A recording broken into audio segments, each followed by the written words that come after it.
platforms through to accessible buses, and we'll be able to update him shortly with more progress. SNP spokesperson Kirsten Oswald. Thank you, Mr Speaker. The UK Government recently published statistics showing a 35% gender pension gap in private pensions, and recent research by the TUC suggests more than 1 in 10 women are in jobs where their employers did not have to enter them into a workplace pension, compared with fewer than 1 in 20 men. And according to calculations from the Prospect Union, that means the income gap between men and women in retirement is now 40.5%, making it more than twice the level of the gender pay gap. So what action is her department taking with Cabinet colleagues to close this shameful gap? Mr Speaker, we remain committed to the ambition to remove the lower earnings limit as we set out in 2017. This will proportionately benefit the lowest earners, including women working part-time the most. And I understand the point the Honourable Lady makes. Andrew Jones. Mr Speaker, last year women established over 150,000 new companies in the UK. That's twice as many as just 4 years ago, and the highest level ever. Yet the level of women founding businesses remains well below that for men. So what steps are being taken to further support female entrepreneurs? Minister. Well, I thank my honourable friend. We're committed to supporting female entrepreneurs, particularly in the high-growth sector. That's why we've launched the Women-led High-Growth Enterprise Task Force, who have found that venture capital is a serious barrier. Currently, for every £1 of venture capital, 89 pence goes to companies led by men and only a penny to women. And that's why getting access to venture capital and funding opportunities is a priority for female entrepreneurs. Marion Fellows. Thank you, Mr Speaker.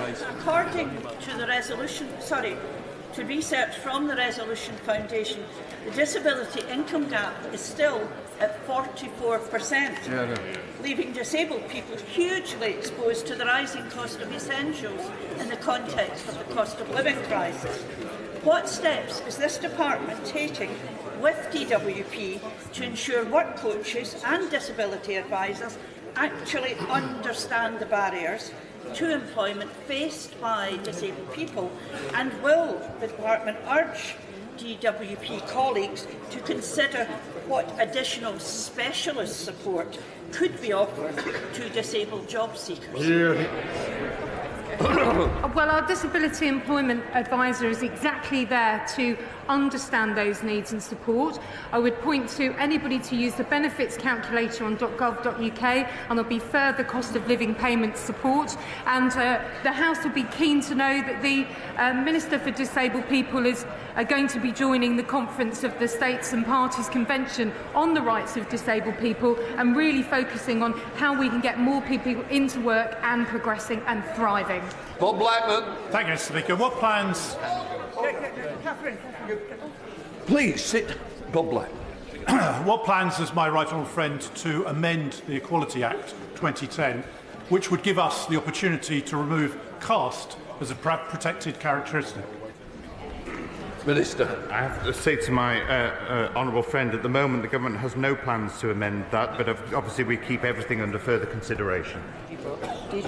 Deirdre Brock. Thank you, Mr Speaker. The Chancellor's spring budget announced measures to get over 50s to return or stay in work, but didn't announce any support for those experiencing menopause. The UK Government has rejected most of the recommendations in the Women and Equalities Committee report on menopause, and its chair said it was a missed opportunity to protect vast numbers of women from leaving the workforce. Why hasn't the UK Government followed the committee's recommendations? Select Minister. We have appointed a government champion on menopause matters, Helen Tomlinson, who's doing sterling work on this. Our 50-plus coaches in job centres are supporting women to progress, and I urge all employers, Mr Speaker, to focus on supporting women, adjusting the workplace and listening to their needs, so that 50-plus for women can be the most important and progressive and positive time of your working life. Glenn Saxby. Speaker, 78% of top UK energy companies have no women in executive director positions. 28% of top UK energy companies have no women on the board. Does my right honourable friend agree with me we need to do far more to help women into STEM jobs? Minister. Well, she's absolutely correct. We have made great progress in getting young girls taking STEM subjects up 31%. The challenge is to get them into work. The FTSE Women's Leaders Review has set a target of 40% of FTSE 350 companies having women on their boards. And one of the key ways we're doing that is the STEM Returners Project, getting experienced women back into the workplace and onto those boards. Go through.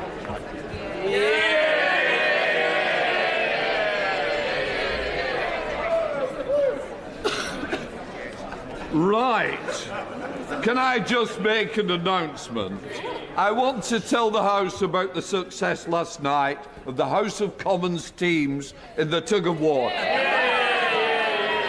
We beat the House of Lords 4-0. So let us now start with questions to Deputy Prime Minister David Johnson. Question number 1, Mr. Speaker. Prime Minister. Thank you, Mr. Speaker. I have been asked to reply. My right honourable friend, the Prime Minister, is in Washington at the invitation of President Biden. They will be discussing cooperation on a range of issues, including AI and global trade, and, of course, continuing our leadership in galvanising international support for the people of Ukraine. Mr. Speaker, this week is Carers Week. I know that colleagues across the House will wish to join me in paying tribute to the huge contribution unpaid carers make to our society. Mr. Speaker, this morning I had meetings with ministerial colleagues and others. In addition to my duties in this House, I shall have further such meetings later today. David Johnson. Thank you, Mr. Speaker. At the election, the Labour Party committed to abolishing SATs, academy schools and Ofsted, 3 policies given to them by an education union that also opposed this government's use of phonics. And yet, thanks to this government's use and focus on phonics, English primary school children have just been ranked the best readers in Europe. So does my right honourable friend agree with me? This is another example of why, on this side of the House, we have policy to meet the needs of children rather than meet the demands of trade unions. Deputy Prime Minister. It won't surprise my honourable friend to hear that I absolutely agree with him. Driving up literacy rates is central to our plan to grow the economy. So I'm delighted at those latest figures showing that children in England are the best readers in the Western world. And why is that, Mr. Speaker? Because since 2010, we've raised the number of schools rated good or outstanding by nearly 30%. And the verdict is clear. Only the Conservatives can be trusted with our children's future. Deputy Leader of the Opposition, Angela Rayner. Thank you, Mr. Speaker. Speaking of the last election, the Tory manifesto promised to end the abuse of the judicial review. How's it going? Well, I welcome the much shorter question from the Right Honourable Lady today. Well, let me just remind the Right Honourable Lady of a few facts about the COVID inquiry. We set up the COVID inquiry. We have provided it with more than 55,000 documents so far. We have given it all the financial resources it needs so that we can learn the lessons from the pandemic. But, Mr. Speaker, in Wales, they also had a pandemic. And what have the Labour-run Wales authorities done there? No independent inquiry in Wales. As ever, one rule for Labour and another for everyone else. Mr. Speaker, he acts like it pretends that it's complicated, but it's simple. They set up the inquiry to get to the truth, then blocked that inquiry from getting the information that it asked for, and now they're taking it to court. I know he considers himself a man of the people, so using his vast knowledge of working-class Britain, does he think working people will thank him for spending hundreds of thousands of pounds of their money on loophole lawyers just so that the government can obstruct the COVID inquiry? Deputy Prime Minister. Well, we will provide the inquiry with each and every document related to COVID, including all internal discussions in any form as requested, while crucially protecting what is wholly and unambiguously irrelevant. Because essentially, the Right Honourable Lady is calling for years' worth of documents and messages between named individuals to be in scope. And that, Mr. Speaker, could cover anything from civil servants' medical conditions to intimate details about their families. But I really will say to the Right Honourable Lady, I find it extraordinary that she should lecture us on value for money for the taxpayer, when I understand she has now purchased 2 pairs of noise-cancelling headphones on expenses. Now, I will be fair to the Right Honourable Lady. If I had to attend shadow cabinet meetings, I think I'd want to tune them out too. Can I just say that Deputy Prime Minister was very good saying he was welcoming short questions. I'd also welcome shorter answers. Angela Rayner. Mr. Speaker, all we're asking for is what the COVID inquiry has asked for. And across the world, COVID inquiries are well underway. While his government hides information and shells out public money on legal bills for the Oxbridge one, the former Prime Minister is now demanding another $1 million to pay for his new lawyers. Now, I know the honourable gentleman and his former boss has fallen out, and maybe he wants to patch things up, but can he seriously say this is a good use of taxpayers' money? Deputy Prime Minister. If we want to talk about relationships between different people, I don't think we need to search her WhatsApp messages to know that there's no communication between her and the leader of her party. And I will happily stand up for our record on COVID, because when she and her party were carping from the sidelines, calling for longer lockdowns, I was working as Culture Secretary to keep our football clubs running, to protect our theatres and museums, and deliver the largest cultural recovery package in the Western world. That's the difference between her and me, Mr. Speaker. While she was collecting titles, I was getting on with the job. Mr. Speaker, I know for the last couple of years he's been trying to prep Prime Ministers for this, but these punchlines are dire. He really needs to go back to school himself. And speaking of school, thousands of children are missing from school. Absence has nearly doubled since before the pandemic. The Prime Minister says he's maxed out on his support for school pupils.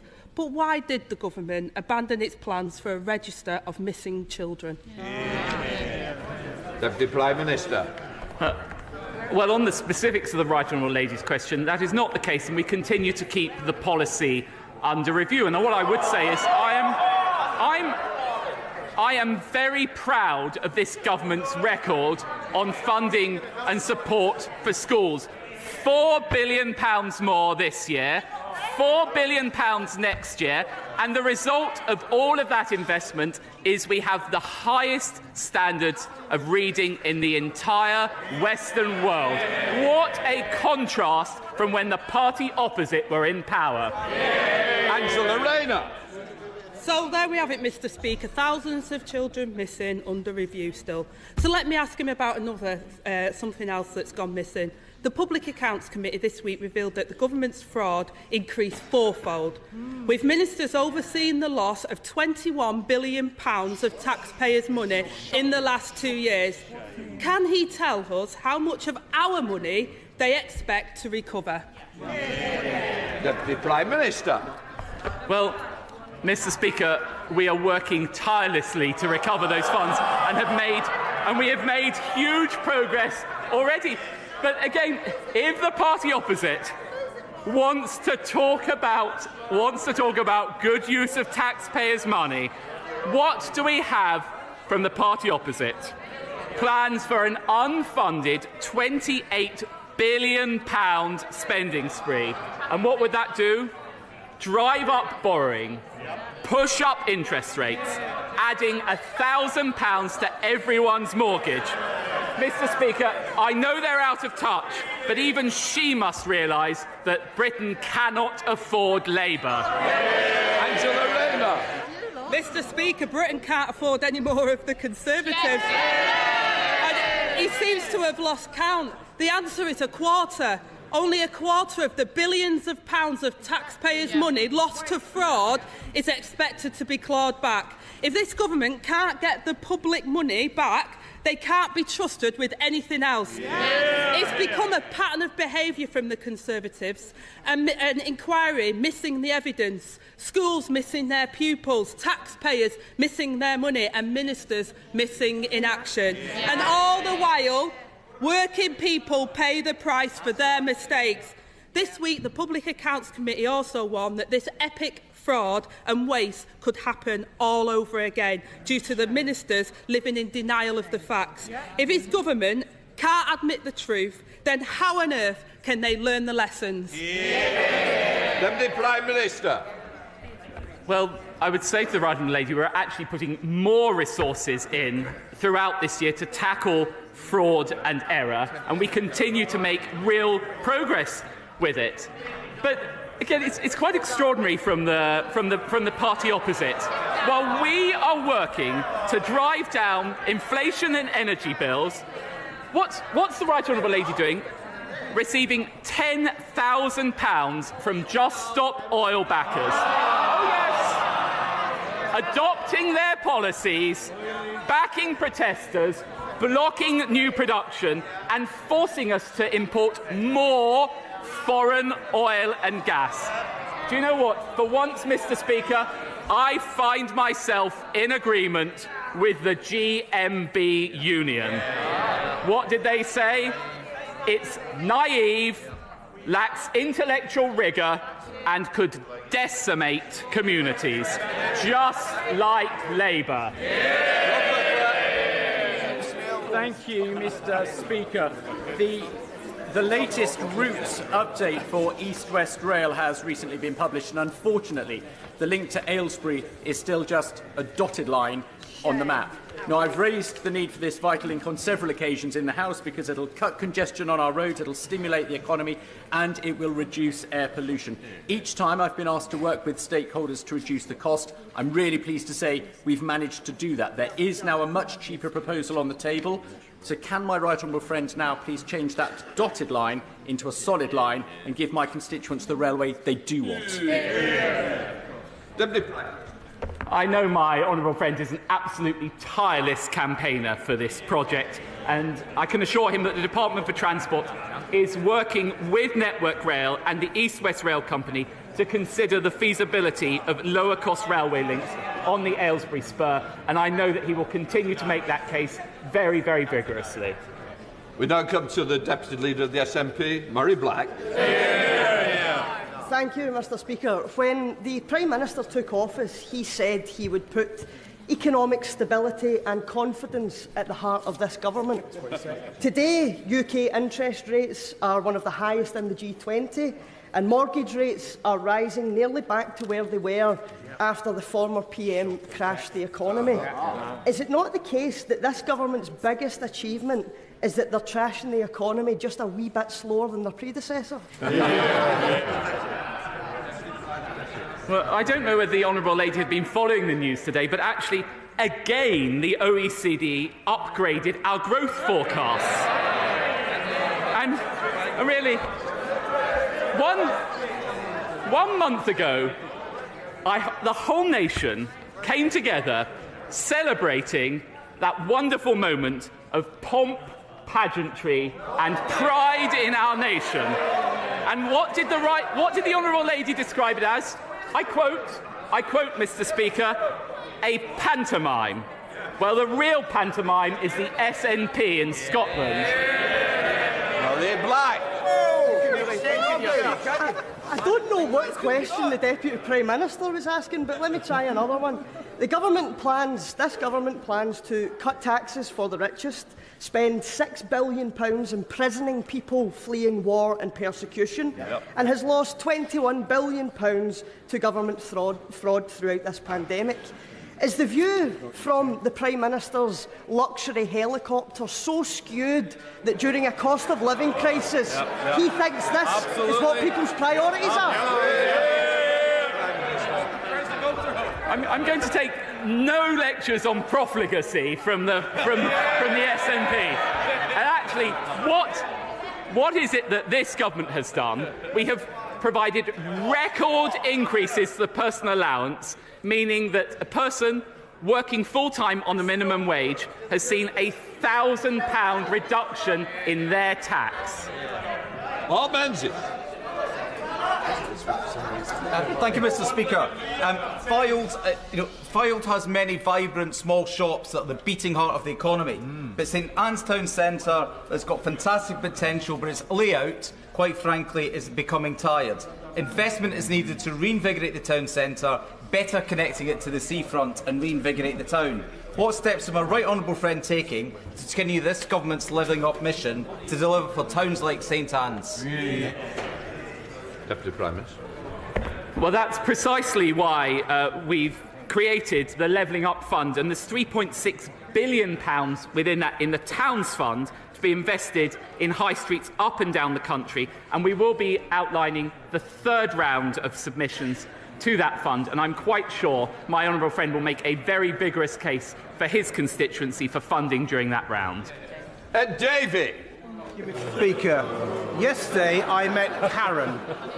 Karen is a carer for her husband Alan, who has Parkinson's and Lewy body dementia.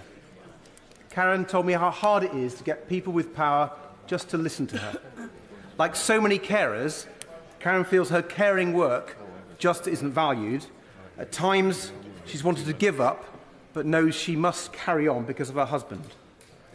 Mr. Speaker, remarkable carers like Karen save the government more than the entire NHS budget. So will the government finally recognise the value of Britain's family carers and not just pay tribute to them, but give them the financial and practical support they deserve? Deputy Prime Minister. Well, of course I would like to join the right honourable gentleman in paying tribute to Karen and to hard-working unpaid carers up and down the country. And I know the right honourable gentleman speaks from personal experience about this as well. We have provided £2.3 billion worth of support for social care, an additional £25 million committed to putting people at the heart of care in the Heart of Care White Paper, and £327 million is also committed to the Better Care Fund. Alberto Costa. Thank you, Mr. Speaker. Many of my constituents are deeply concerned about the proposals for the 440-acre Hinckley National Rail-free interchange and the impact that this proposed site has on the environment and, for example, on infrastructure like Narborough Railway Station. Now, I know the Deputy Prime Minister cannot talk about an individual planning application that is for central government to make, but can he give an assurance to my South Leicestershire constituents, to Blaby District Council like Councillor Ben Taylor, Councillor Maggie Wright, Terry Richardson, Mike Shirley and others, that the voice of my constituents will be heard in this planning application? Prime Minister. Well, I know from the vigorous campaigning of the honourable gentleman that his constituents' voice has been and will be heard. As he knows, I can't comment on individual cases. What I can say, Mr. Speaker, is I have experience of this in my own constituency as well, and I know what a blight can be provided by those rail freight projects. So I do have every sympathy for the case that he is making. Bonnie Cowan. Thank you, Mr. Speaker. Deputy Prime Minister, this week we heard plans for 2 universal basic income pilots in England. There have been similar schemes planned for Scotland, Wales and Northern Ireland. With the progress of the gig economy and the acceleration of artificial intelligence, it's clear that the working environment will need drastically overhauled. Will this government waken up to the reality of the situation and instruct both the DWP and HMRC to engage with these pilots so we can constructively assess the pros and cons and work to safeguard a less precarious future for the next generation? Deputy Prime Minister. Well, Mr. Speaker, the government and I have never been convinced about the case for a universal basic income. We're not alone in that. It's also the position of Paul Johnson of the IFS. I think a much better solution is to create more jobs, which this government has done, and cut taxes on working people, which is what this government has done. That is the route for prosperity for people up and down the country. Lynn Foster. Thank you, Mr. Speaker. Revitalising Old Way, regenerating our town centres and helping Torbay's high-tech sector to grow would deliver levelling up for Torbay. What expectations does he have of the new Levelling Up partnership in focusing government effort and resources on doing this? Deputy Prime Minister. Well, as I'm sure my honourable friend knows, Levelling Up partnerships are committed to work hand in hand with 20 places across England in most need of that levelling up. They're backed by £400 million worth of investment, and I know that my honourable friend will make the case most robustly for funding for his constituency. From West. Thank you very much, Mr. Speaker. After 13 years, the government has repeatedly broken its promise to repair social care. Post-pandemic, I've been visiting sheltered housing schemes in Hornsey and Wood Green, and time after time, basic services, dentistry, podiatry, befriending are all missing. Will the government take urgent action and repair this mess, or will it be down to Labour again to pick up the pieces? Deputy Prime Minister. Well, for the NHS as a whole, this government has provided record additional funding, and indeed, since we came to power in 2010, funding is up £70 billion. And in addition, in respect of social care, my right honourable friend, the Chancellor, has provided a further £2.3 billion worth of support to this vital sector. Dame Andrea Liz. I congratulate the government for its determination to bring forward the rollout of electronic patient records for everyone in England.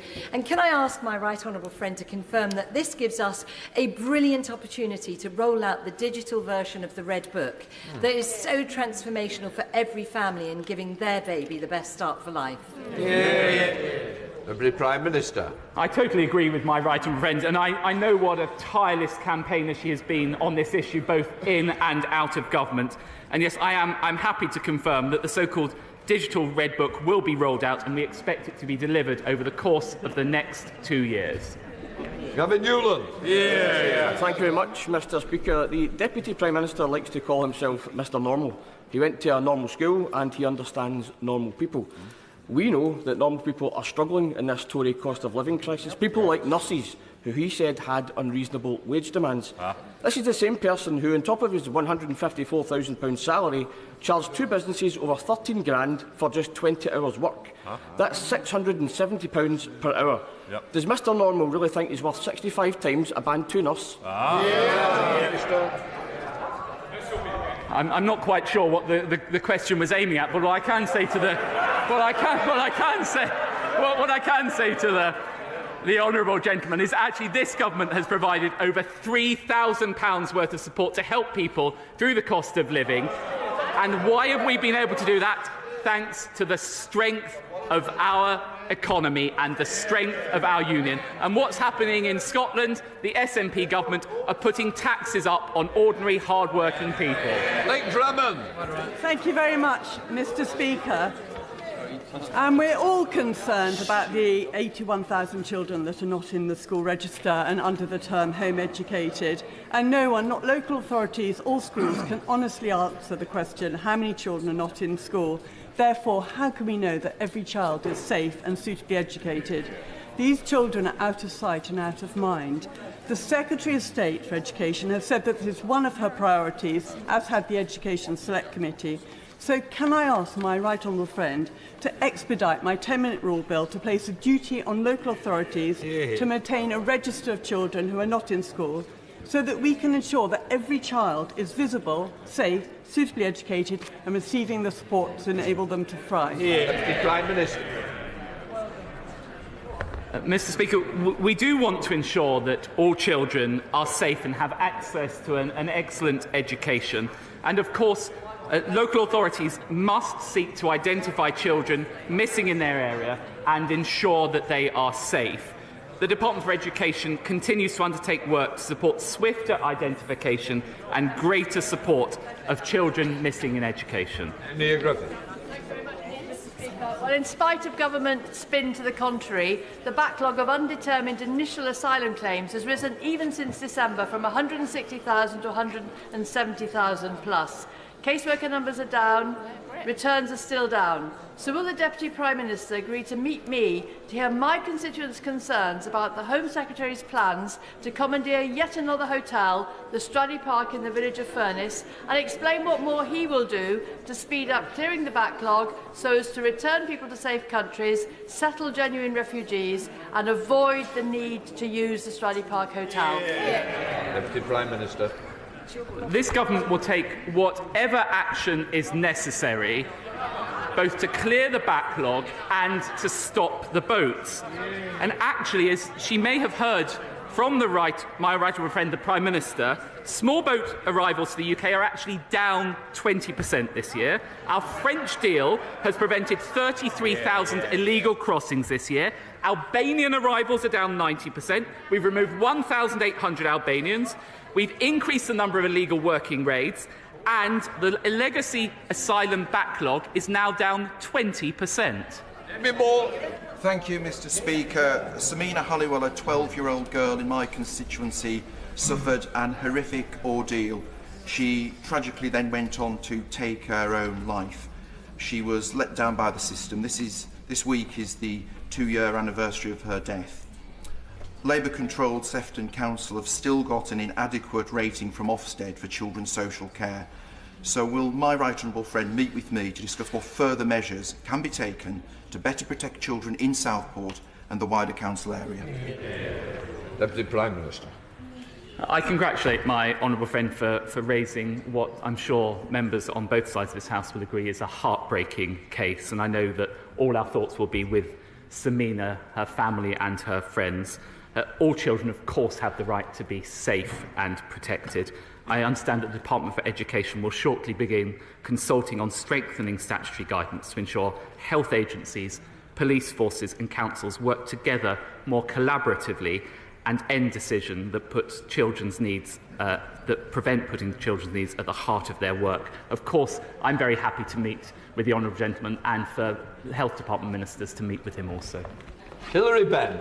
Thank you very much indeed, Mr. Speaker. Huntington's disease eventually robs sufferers of their ability to walk, talk, eat, care for themselves and make decisions. It changes the person they were and has a 50% chance of being inherited by their children.